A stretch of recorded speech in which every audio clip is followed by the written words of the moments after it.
Bom dia, gurizada. Olha aí, ó. Você que tem um sonho em ter a sua lareira em sua casa, então o sonho com certeza pode ser realizado aqui. Uma lareira de 1,50 m. Aqui no lado vai duas bancadas. Ela tem 50 livre de profundidade. Aqui na parte de cima vai ter um nicho para a gente colocar então. Pode deixar aí, seu Adão. Colocar a TV. Pode deixar no cantinho. É uma boa pedida, uma boa opção, né? Para quem quer colocar aí uma TV. Uma TV frontal na frente da lareira. A opção para não ficar aquela coisa feia, exposta.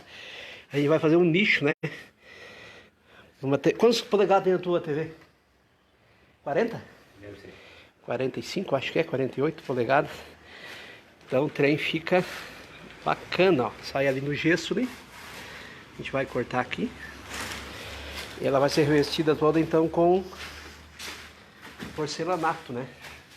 Porcelanato de 1,20 m por 60. Aqui nesse canto vai ser o lenheiro, um diferencial. Então essa parede ela vai subir reta até lá em cima.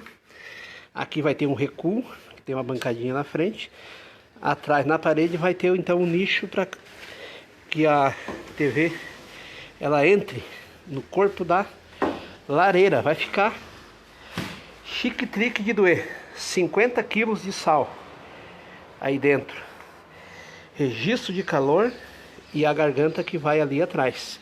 Aqui vai ter duas bancadas de concreto, ó. Uma aqui e outra ali, porque essa parede vai subir reta e aqui vai ser então um lenheiro. Top das galáxias. Tá bom, gurizada? Então, para quem tem um sonho aí de fazer uma lareira de patrão, uma coisa que funcione, né? Não uma porcaria que emporcalha toda a casa e coloque fumaça para dentro aí e não funcione. O pessoal acha que fazer uma lareira é uma coisa simples, mas não é. Tem uma ciência.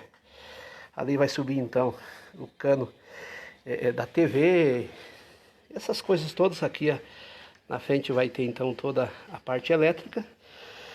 E você acompanha aí, tá bom, gurizada? Lembrando que o Marca do Sul trabalha em todo o Brasil. Fogão campeiro, lareira, churrasqueira, forno de pizzaria, quem quer colocar aí. Tem o sonho aí com essa crise de começar seu próprio negócio, quem sabe, né? Montar sua pizzaria. Ó aqui, ó. Por enquanto ela tá feinha, mas eu vou mostrar pra vocês passo a passo como é que ela vai ficar, tá bom, gurizada? 549815024, esse é o WhatsApp do Marca do Sul. Pra todo o Brasil, direto de Bento Gonçalves. A terra da mulher bonita e do homem feio. Um abraço pra todo mundo aí, gurizada.